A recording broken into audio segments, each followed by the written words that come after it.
안녕하십니까, 오철 교수입니다. 저희는 첫 클립에서 전반적으로 한 학기 동안에 무엇을 배우고 전체 강의 콘텐츠가 어떻게 되어 있는지에 대해서 말씀을 드렸습니다. 이번에는 첫 강좌로서 경제학의 10대 원리에 대해서 말씀드리고자 합니다. 물론 제가 그 사이에 이 경제학의 10대 원리와 관련된 백초경제학을 한 10클립 정도 아마 올려놨을 겁니다. 그것들을 다 보았다고 가정하고서 조금 스피디하게 이 강좌를 진행하려고 합니다. 먼저 경제학을 들어가기 전에 우리는 경제학을 왜 배울까? 라는 생각을 좀 해보고 시작하도록 하겠습니다. 물론 학점을 따기 위해서 이 강좌를 들었는데요. 이거 말고요. 가장 근원적인 문제인데 제가 몇 가지 적어놨습니다. 아마 많은 사람들이 붉은 글씨로 써놓은 경제적인 변화와 흐름을 파악하기 위해서 아마 경제학을 배우는 이유가 가장 클 것 같습니다. 그 외에도 여러 가지 이유로 경제학을 배웁니다. 정보를 파악하기 위해서 경제학을 배우기도 하고요. 돈을 벌기 위해서 혹은 돈을 잃지 않기 위해서도 경제학을 배웁니다. 그리고요. 요즘은 경제학이 취업하는 데도 많은 도움이 되죠. 그래서 경제신문을 읽으려고 하면은 경제적 지식이 부족해서 읽기가 어렵습니다. 그래서 취업을 하기 위해서라도 경제학을 배우는 경우가 많이 있습니다. 혹은 어떤 사람들은 성공하기 위해서 배우기도 합니다. 자, 제가 지금까지 들은 이유 모두 맞습니다. 그런데요, 잘 보면은 굉장히 작은 경제적 변화가 제 삶에 영향을 미치기도 합니다. 이런 여러 가지 이유로 경제학을 배우는데 아마 제일 큰 이유는 경제적인 변화 흐름을 파악하는데 굉장히 도움을 저희는 경제학에서 받을 수 있습니다. 온라인 강의여서 개인적인 얘기하기가 조금 부담스럽지만 그래도 핵심을 말하니까 이렇게 인용을 하도록 하겠습니다. 인물 검색에 이제 홍승돈이라고 찾아보면 저분이 NC소프트 대표이사라고 나오거든요. 저분은 개인적으로 저랑 친분이 있고요. 과거에 일을 같이 한 적이 있습니다. 저분이 NC소프트 창업자입니다. NC소프트 창업자여서 많은 사람들이 강의 요청을 한다고 하더라고요. 그래서 어떻게 성공했냐 많이 묻는답니다. 이러면 이런 말을 한다고 하죠. 자기는 성공하기 위해서는 3가지가 중요하답니다. 첫 번째로가 바로 제가 여기 쓴 경제적인 변화와 흐름을 파악하는 게 가장 중요하다고 얘기한답니다. 물론 이 강의를 저도 들은 적이 있고요. 두 번째로는 경제적인 변화와 흐름이 파악돼서 방향이 정해졌으면 이걸 달성하기 위해서 정말 죽어라고 노력한다가 두 번째 성공의 원인이라고 하네요. 자, 여기서 제일 첫 번째인데요. 경제적인 변화 흐름이랑 과거의 NC소프트 창업이랑 무슨 상관이 있었냐면 늘 경제적인 변화 흐름을 파악하려고 이분이 경제신문 늘 아침에 읽습니다. 물론 많은 양의 독서도 하고요. 그랬는데 NC소프트 창업한 게 실제로 97년 정도 창업이 됐는데요. 당시 인터넷이 굉장히 느렸어요. 전화 기반의 이제 모뎀 기반으로 이제 인터넷이 막 설립된 때였는데 여러 경제신문을 매일 읽고 지식을 쌓다 보니까 인터넷이 앞으로 굉장히 빨라질 거라고 100% 본인은 그렇게 확신을 했었대요. 그래서 굉장히 큰 용량의 이제 그 당시에는 굉장히 획기적이었던 일종의 캐릭터가 3D로 움직이는 리니지를 개발을 하죠. 물론 굉장히 우여곡절 끝에 성공을 했고 기업은 상장을 했고 지금은 굉장히 프로야구 구단도 커진 큰 기업으로 발전했습니다. 여기서 포인트는 그거죠. 어떤 방향을 정하기 전에 경제적인 변화 흐름을 파악하는 게 굉장히 중요하다는 겁니다. 물론 그러기 위해서는 매일매일 아침에 경제신문을 읽는 습관이 굉장히 중요합니다. 이거를 권하고 싶고요. 그런데 경제학적 지식이 없이 그냥 경제신문을 펼쳐보다 보면 아마 대부분 모를 겁니다. 최소한 경제 원론이라도 배우고서 좀 읽으면 많은 도움이 되겠죠. 자, 제가 맨 마지막에 작은 변화가 내 삶에 영향도 준다고 하는데 기사를 하나 놨습니다. 언제 기사였냐면 2013년도 6월 기사인데 버냉키 쇼크 이후 변동금리 오름세로라는 기사인데요. 여러분 우리 지구 반대편 가까이에 미국이 있습니다. 미국이 금리를 올리면 이 영향이 우리나라에 오고 우리나라에 살고 있는 저까지 영향을 줍니다. 2013년 6월에요. 금융위기 이후로 미국 연준에서 양적 완화라는 걸 합니다. 그래서 금리가 굉장히 낮았고요. 모든 시장에서는 언제 풀린 돈을 회수할지 이것에 대해서 굉장히 관심사였습니다. 당시 벤 버냉키 미국 연준 의장이었거든요. 이분이 금리 오를 수도 있는데 라는 이 말 한마디에 실제로 금리가 오른 경우였습니다. 이러다 보니까 우리나라의 주택담보대출도 한 달 새 0.3%가 오릅니다. 결국은 이런 조치들 때문에 주택담보대출을 받아서 금리를 내는 우리까지도 영향을 받는다는 거죠.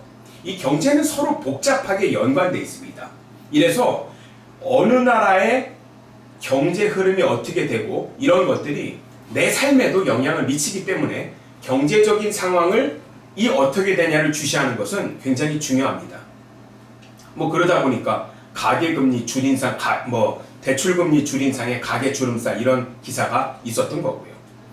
그 금융 환경의 변화를 예측하는 것도 굉장히 중요합니다. 이것도 매우 중요한데 2012년 기사입니다. 이 기사에 보면은 스마트폰이나 사이버 뱅킹의 폭증에서 은행 지점에 설 자리가 좁아진다는 기사였는데 이 기사대로 사실은 됐죠. 왜냐하면 한 8년 전 기사거든요. 그 이후로 계속해서 사실은 은행이 지점을 줄여왔습니다. 이런 추세 때문에. 이건 아마 여러분들이 최근에 경험하셨을 겁니다. 실제로 한 3년 후쯤 가면은 많은 국내 은행에서 영업점을 줄이기 시작합니다. 물론 대표적으로 지점을 제일 많이 획기적으로 줄인 게 시티은행이었죠. 이런 식으로 사실은 경제신문들을 보면은 미래에 어떤 일이 벌어질까를 예측할 수 있는 굉장히 단서를 제공하기도 합니다. 그 다음 기사는 좀 슬픈, 은행 다니는 입장에서 슬픈 기사였지만 지점 폐쇄를 시작해가지고 굉장히 많은, 무려 한 6개월 동안에 시티은행은 101개 지점을 폐쇄합니다. 이런 일이 있었죠. 자, 이 기사 넘어가겠습니다. 얘기할까요? 예, 이 기사는요, 오비맥주 사장님이 새로 취임하면서 했던 인터뷰를 실었는데요. 채용 때 학력과 영어를 안 보겠다는 인터뷰입니다. 이 기사 보고서 당시 제가 가르치는 학생 중에 하나가 이 기업에 원서를 넣어서 붙은 적이 있습니다. 이 학생은 참고로 학점도 좋고 굉장히 성실한데 늘 영어 성적이 안 나와가지고 고민하는 학생이었거든요. 근데 이런 기사들은 사실은 경제신문 전체를 풀로 읽어야지 들어오지 사실은 모바일 검색에서 잘 안 들어옵니다. 그 다음 기사는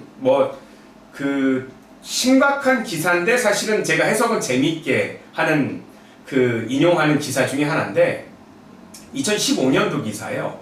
그리스 국민투표가 압도적 표차로 개혁안을 거부했고 이런 기사가 나오는데 당시에 유럽 위기가 한창이었고 당시 그리스에서 IMF 구제금융을 받을지 말지를 가지고 국민투표를 한 적이 있습니다.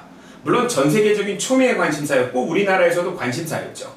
자, 언뜻 생각해보면 이 기사는요 우리나라에서 검색순위 1위가 될 것 같죠.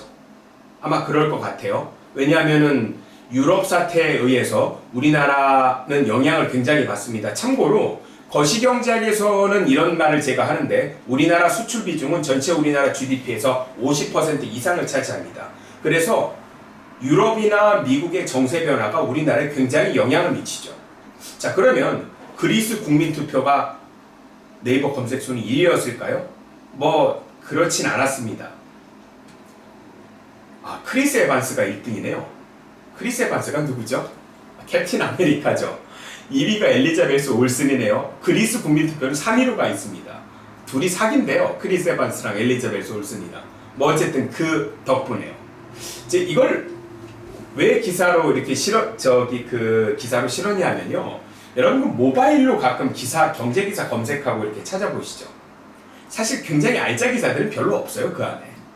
꼭 페이퍼 신문을 전체로 읽으시는 게 그 경제학적 지식을 향상하고 실제로 고급 정보를 액세스하는데 굉장히 오히려 도움이 됩니다. 네, 그런 의미에서 이 기사를 이렇게 선택했고요. 경제신문을 말씀드린 대로 읽을래도 잘 모르는 경우가 있어요. 예를 들면 이 기사는 이제 석유 가격을 예측한 건데 중간에 보다 보면은 현물이니 선물이 무슨 말인지 모르죠. 선물이 뭘까요? 프레젠트인가? 기프트가 아니고요. 사실은 퓨처스라는 파생 상품의 하나입니다. 이런 지식들이 있어야 좀 접근하겠죠. 이런 면에서 경제학을 배운다는 거는 경제신문을 읽을 수 있는 토대를 제공하는 거고, 제가 아까 제일 처음에 말씀드린 경제학을 배우기 위한 여러 이유들에 모두 해당이 됩니다. 그래서 경제를 이해하시려면은 사실 경제신문을 매일 읽는 습관을 갖는 게 굉장히 중요합니다. 자, 경제학에 막 들어가기 전에 이런 말씀을 먼저 드리고 시작하도록 하겠습니다. 말씀드린 대로 이 강의는 원래 좀 천천히 진행을 해야 됨에도 불구하고 기존에 제가 그 백초경제학 파일을 드렸거든요. 그거를 다 들었다는 전제하에서 조금 스피디하게 진행하려고 합니다. 자, 제 1장부터 이제 시작을 하죠. 경제학의 10대 기본 원리인데요. 되게 경제학이 그리스로부터 시작했고 집안 살림 이런 얘기는 넘어가겠습니다. 기본 상식이고요. 경제학이 생긴 이유는 희소성입니다.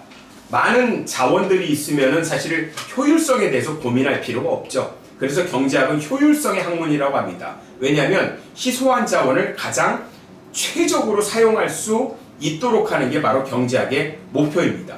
자, 기본적으로 경제라는 전체적인 현상을 지배하는 10가지 원리가 있습니다. 10가지 원리를 다 나열하려면 좀 많다고 생각을 해서 4개, 3개로 좀 잘라보았어요. 첫 번째 나오는 게 개인의 의사결정입니다. 자, 하나씩 볼까요? 모든 선택엔 대가가 있다. 두 번째, 선택의 대가는 그걸 얻기 위해 포기한 그 무엇이다. 여러분 그 첫 번째, 두 번째 원리는 이미 눈치채셨을 것 같은데요. 모든 선택엔 대가가 있죠. 그 대가를 뭐라고 그러죠? 요즘에 이 말은 중학교 교과서에도 실렸더라고요. 이걸 기회비용이라고 그러죠. 맞습니다. 어떤 선택을 하기 위해서 무언가를 포기해야 되죠. 이번처럼. 이 포기하는 그 무엇, 이거를 기회비용이라고 합니다. 세 번째, 합리적 판단은 한계적으로 이루어진다. 여러분 이 전체 경제학 10대 원리 중에 이 세 번째 원리가 가장 어려울 겁니다. 한계라는 거는요, 리미트가 아니고 마진이라는 뜻입니다. 이미 백초경제학에서 제가 설명했으니까 2클립이나 설명을 했거든요. 꼭 참조하시길 바랍니다. 네 번째, 사람들은 경제적 요인에 반응한다. 자, 하나씩 간단히 보도록 하겠습니다. 모든 선택엔 대가가 있다라고 해놓고요. 체육관 복싱글러브를 놨는데요. 제가 가끔 그 체육관 가서 지도를 하는데요. 사람들을 제가 프로복싱 트레이너 라이선스가 있습니다. 근데 저희 복싱 도장에 이렇게 큰 걸린 이 포스터입니다. 거기 보면은 이런 말이 써 있죠. 기회는 참고 노력하고 준비한 자에게 온다고요. 전 이 말에 사실 굉장히 공감을 하거든요. 여러분 모든 선택엔 대가가 있다는 거는 쉬운 말로 표현하면은 세상에 공짜 없다라고 바꿔도 될 것 같습니다. 제 1번 원리라는 건 굉장히 중요하죠. 모든 선택엔 대가가 있습니다. 세상에 공짜 없죠. 이 모든 선택엔 대가가 있다에 굉장히 유명한 말이 있죠. 여기 보면은 이제 인용부호를 하나 해놨는데요. 세상에 공짜 점심 없다. 제가 세상에 공짜 없다고 그랬죠. 뒤에 거시경제에서도 거시경제 원리에 가서도 설명할 밀턴 프리드만이라는 유명한 경제학자가 있습니다. 이 경제학자가 노벨 경제학상을 받을 때 어떤 기자가 질문을 해요. 이 복잡한 경제 원리 굉장히 많은데 이 모든 원리를 이렇게 한마디로 좀 함축할 수 있냐고.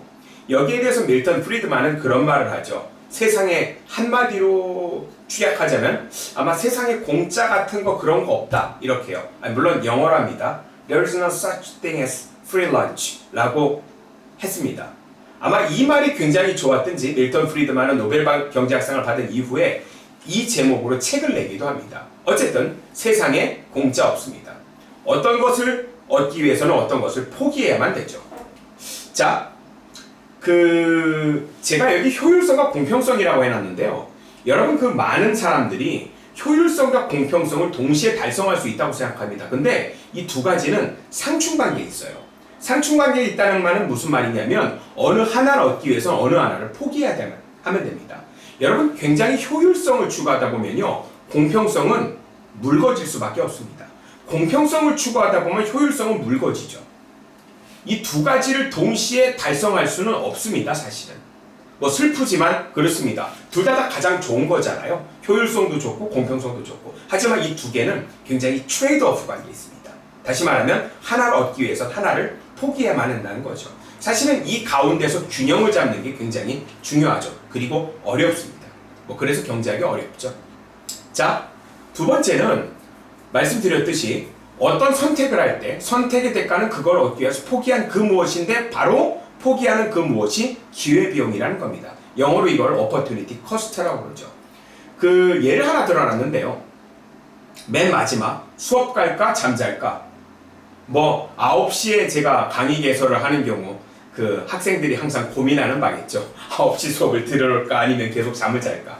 물론 수업에 들어오기 위해서는 잠을 포기해야 되는 거고요. 잠을 자면 수업을 포기해야 되는 거죠. 네, 이것이 바로 기회비용입니다. 세 번째, 제일 어려워요. 합리적 판단은 한계적으로 이루어진다는데 제가 여러분 백초경제학의 두 클립 봤다고 생각하고 간단히 여기서는 넘어가도록 하겠습니다. 넘어가는 건 아니고요. 좀 간단히 설명을 하겠습니다. 여러분, 한계라는 거는요, 추가적인 의미입니다. 영어로 이 marginal이라고 그러죠. 그래서 미시경제 전체를 지배하는 게 한계라고 봐도 그렇게 과언은 아닙니다. 이 한계는 어떤 추가적인 거죠. 이 한계가 과연 무슨 의미가 있냐는 거는 제가 백초경제학에 많은 시간을 할애해서 두 강 잘랐으니까 꼭 보십시오. 어쨌든 이 사람들이 의사결정을 할 때 굉장히 한계에 신경 씁니다. 추가적인 것에. 제가 백초경제학에 드러났던 예를 간단히 말하면 다이어트를 하는 사람이 실제로 신경 쓰는 것은 극단적인 선택, 다시 말하면은 아주 쫄쫄이 안 먹거나 아니 쫄쫄이 굶거나 아니면 돼지처럼 먹거나 가지고 실제로 얼마나 양을 더 먹을지, 다시 말하면 요 하나에 굉장히 고민을 하게 되죠. 그래서 실제로요, 이 한계 원리는 경제학의 모든 디시전 메이킹에 다 적용됩니다. 뒤에 배우게 될 몇 개를 생산하지? 그리고 뒤에 배우게 될 몇 명을 고용해야 돼? 그리고 역시 뒤에 배우게 될 몇 개를 소비해? 이런 모든 것들이 다 적용됩니다. 그래서 이 한계적이라는 걸 영어로 마지널이라고 그러고요. 사실은 이 마지널은 수학적으로 말하면은 미분을 할 때 마지널이 나옵니다. 그래서 이 최적 생산량, 최적 고용량, 최적 소비량 이런 것들이 다 미분과 관련되어 있는 거죠. 그래서 보통은 경제학을 전공하는 사람들은 1학년 때 보통 경제 수학을 배웁니다. 실제로 어떤 수식에서 최적 생산량, 최적 고용량, 최적 소비량을 찾아내려면 어떤 함수가 주어졌다면 그거를 미분해야 되기 때문에 이런 원리가 적용되는 겁니다. 혹시 제 말이 무슨 말인가 잘 이해가 안 가시는 분들은 백초경제학에 역시 두 클립을 올려놨으니까 꼭 참조하시기 바랍니다. 어쨌든 세 번째, 경제 원리는 합리적 판단은 한계적으로 이루어진다는 거죠. 자, 그래서 제 2강과 3강에 올려놨습니다. 2강에 백초경제학 2강에 보시면 한계 개념 중심으로 설명을 해놨고요. 예를 들어가지고 이 3강에서는 한계 비용과 요즘 굉장히 유행하는 4차 산업혁명을 연관해가지고 보다 재밌게 설명했으니까 이 2강, 3강을 꼭 참조하시기 바랍니다. 네 번째는 사람들은 경제적 유인에 반응한다는 겁니다. 경제적 유인이란 말이 좀 어려운가요? 영어가 조금 더 쉬울 수 있을 것 같은데요. 인센티브입니다. 예, 사람들은 인센티브에 반응합니다. 이게 기본적인 인간 본성입니다. 여러분, 이 경제 원리 네 번째는요, 사실은 거시경제에도 적용합니다. 왜냐하면 정책을 쓸 때 사람들은 그 정책에 반응하죠. 사실은 경제 정책을 쓸 때 그것을 무시하는 정책들은 굉장히 나쁜 정책입니다. 그리고 그런 정책은 대부분 실패합니다. 어쨌든 사람들은 경제적 유인에 반응합니다. 이 사회가 자본주의 사회라면요. 아주 중요한 원리입니다. 자, 이래서 기본적으로 네 가지 원리에 대해서 배웠습니다. 자, 제일 처음으로 가서 한번 다시 볼까요? 네. 첫 번째, 제1의 원리. 모든 선택엔 대가가 있습니다. 모든 선택엔 대가가 있다. 이건 개인적으로 제 좌우명입니다. 모든 선택엔 대가가 있습니다. 두 번째, 선택의 대가는 그거를 얻기 위해 포기한 그 무엇. 두 번째는 기회비용을 의미하는 거고요. 세 번째는 합리적 판단은 한계적으로 이루어집니다. 이 한계라는 건 마지널이죠. 다시 말하면 극단적인 선택보다는 미세 조정을 한다는 겁니다. 자, 실제로 제가 아까 예를 들은 몇 개를 생산해? 라는 것도 미세 조정하죠. 얼마나 소비해? 이것도 미세 조정합니다. 몇 명을 고용할까? 라고 하는 것도요, 실제로 고용주들이 굉장히 미세 조정합니다. 무슨 말이냐? 하다못해 식당을 하나 차려서 사람들을 고용해도 무조건 많이 고용하거나 한 명도 안 고용하거나 그렇진 않죠. 7명 고용할까? 아니면 8명 고용할까? 아니면 6명 고용할까? 그 사이에서 고민합니다. 결국은 합리적 판단은 한계적으로 이루어진다는 의미는 미세 조정한다라는 의미입니다. 네 번째, 사람들은 경제적 유인, 다시 말하면 인센티브에 반응한다 입니다. 이게 경제학의 1, 2, 3, 4의 원리인데 모두 다 개인 측면에서의 원리죠.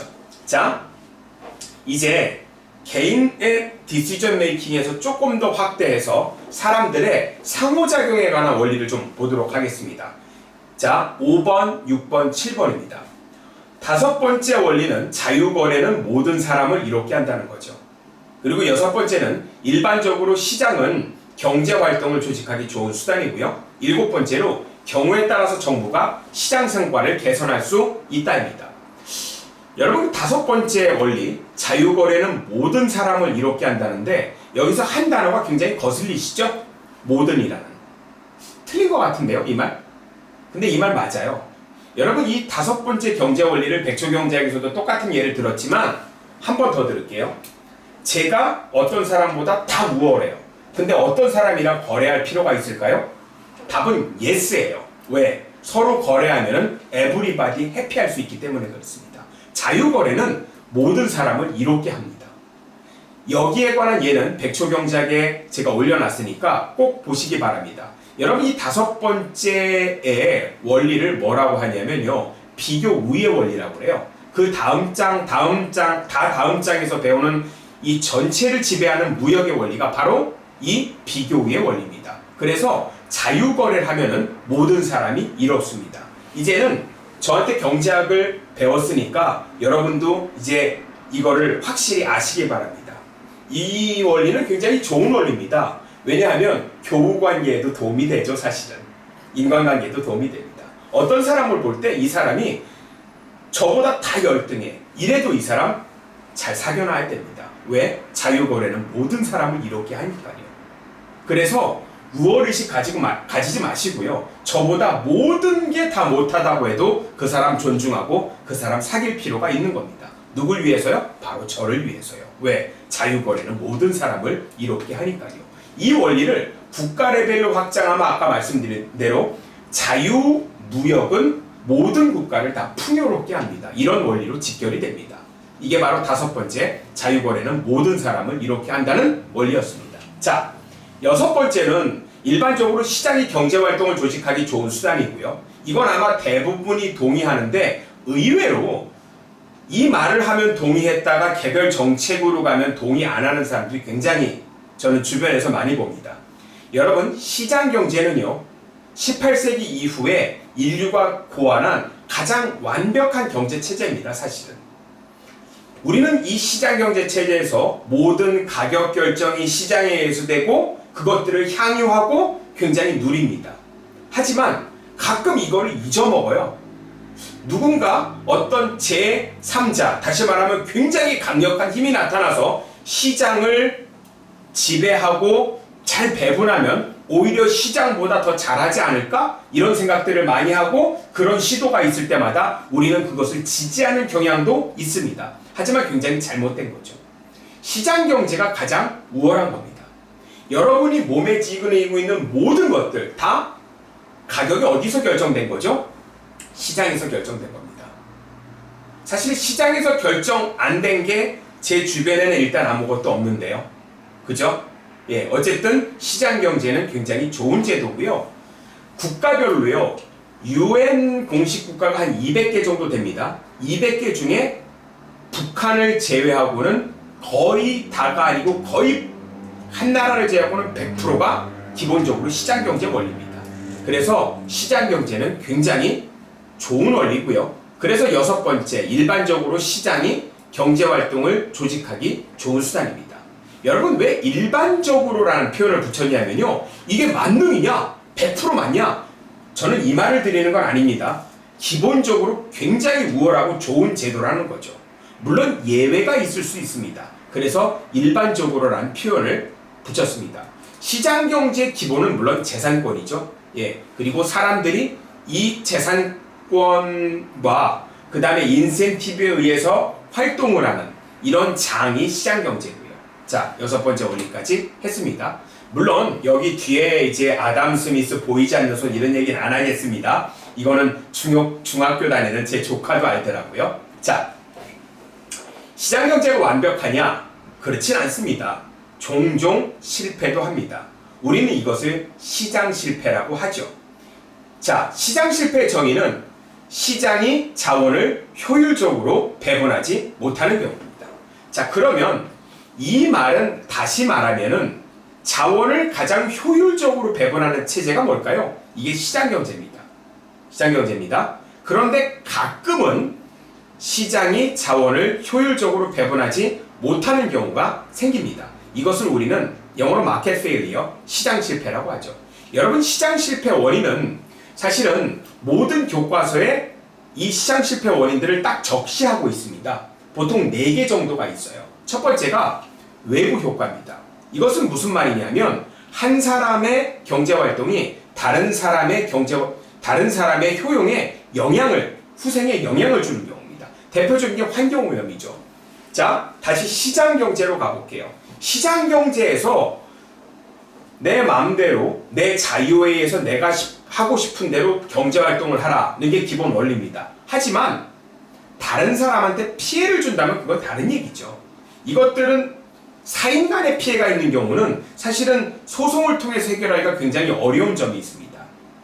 대표적인 게 환경오염이죠. 이 경우는 보통 정부가 나서죠. 자, 이래서 이거를 시장 실패라고 합니다. 이게 외부 효과입니다. 두 번째 시장 실패는 독점입니다. 교과서에서는 이거를 시장 지배력이라고 하는데요. 영어로 마켓 파워인데 이것은 마켓이 파워풀하다 이런 의미가 아니고요. 시장의 지배력을 누군가 행사한다는 거죠. 다시 말하면 시장 지배력이라는 것은 독점을 의미합니다. 아니, 자유롭게 진입장벽을 없애고 모든 사람들이 활동하라고 했더니 나중에 알고 보니까 혼자만 활동해. 이게 일종의 시장 실패라는 겁니다. 이런 경우도 정부가 규제를 합니다. 여러 가지 법에 의해서. 세 번째는 공공재인데요.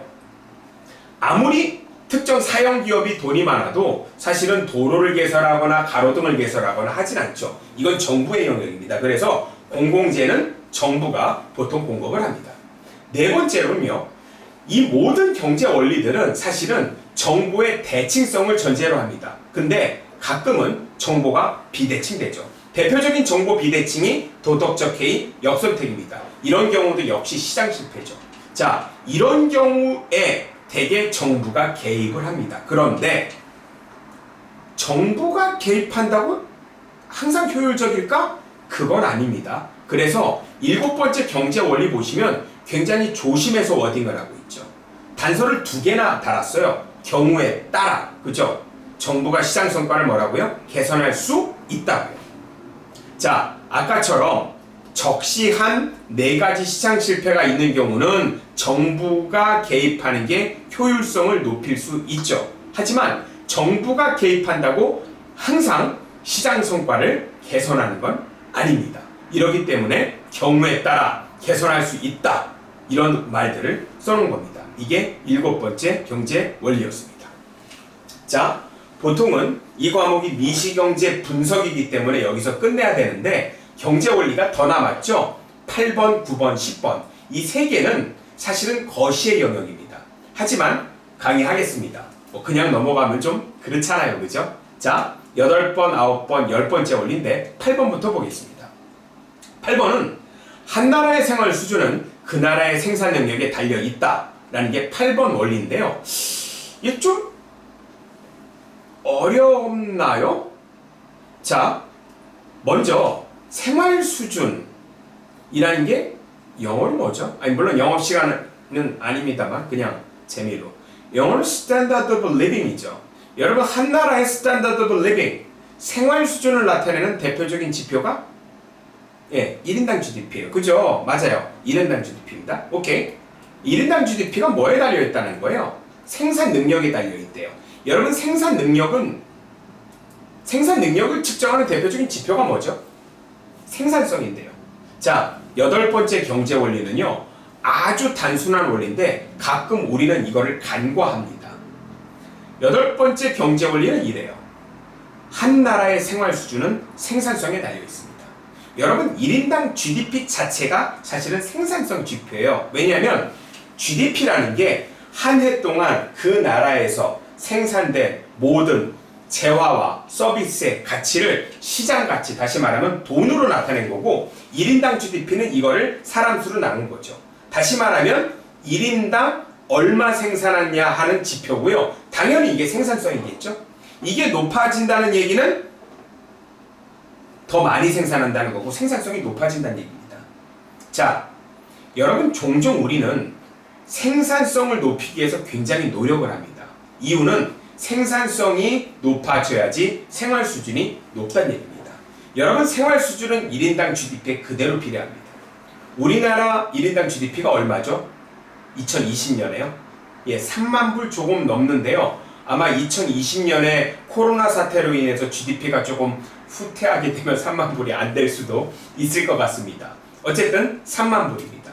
필리핀 1인당 GDP는 얼마일까요? 한 3,800불 정도 됩니다. 우리가 9배 정도 더 생활 수준이 높죠, 지표상으로는요. 라는 얘기는 사실은 프로덕티버티, 생산성도 9배 높다는 겁니다. 자, 우리보다 높은 나라랑 비교해 볼까요? 미국은 1인당 GDP가 얼마일까요? 거의 5만 불 정도 됩니다. 우리보다 거의 2배 넘죠. 라는 의미는 생산성도 거의 2배가 높습니다.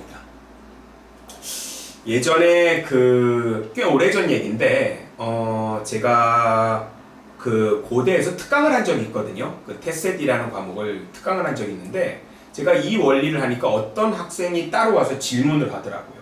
근데 지나고 보니까 아니 뭐 그때도 그렇게 생각했는데 굉장히 훌륭한 학생인 것 같아요. 저한테 그런 질문을 하던데요. 교수님 이게 다국적 기업이 A라는 국가, B라는 국가 두 개의 국가에 예를 들면 브랜치를 가지고 있고 공장을 가지고 있는 경우도 이 생산성이 다르게 나타납니까? 라는 질문을 하더라고요. 뭐 예를 들면 현대자동차죠. 현대자동차는 울산에도 공장이 있고 미국 알라바마에도 공장이 있습니다. 생산성이 어떨 것 같은가요? 뭐 굉장히 충격적 얘기지만 물론 제 개인적 의견 아닙니다. 여기에 관한 많은 페이퍼들이 있고요. 실제로 알라바마 공장이 현대자동차 울산 공장보다는 훨씬 더 생산성이 높죠.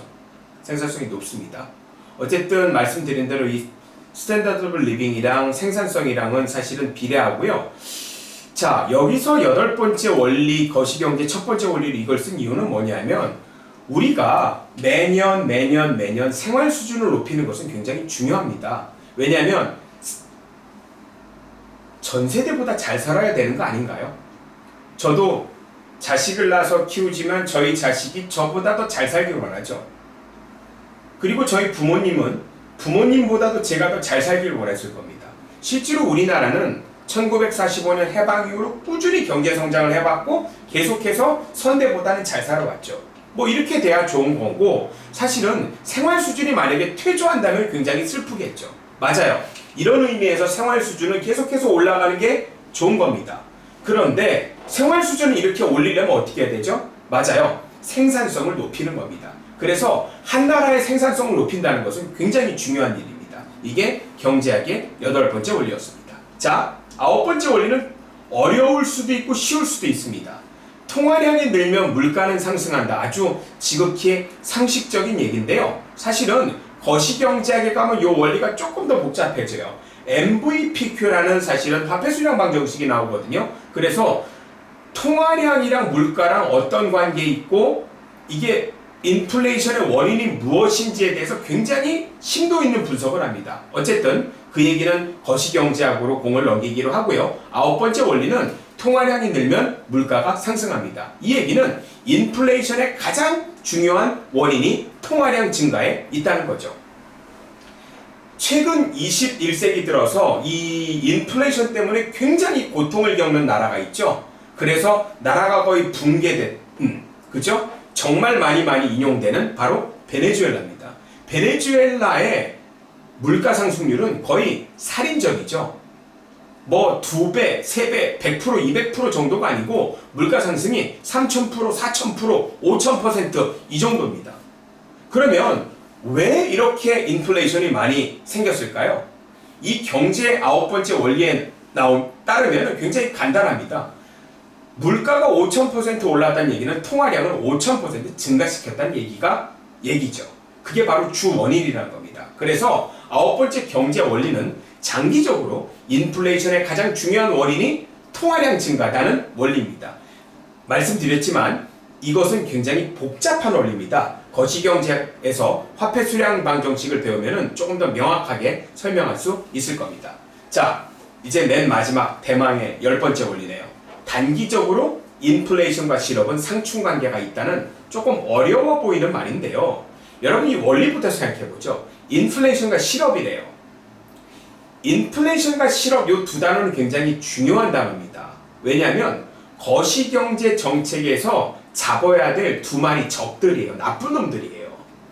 거시경제학의 목표가 두 가지입니다.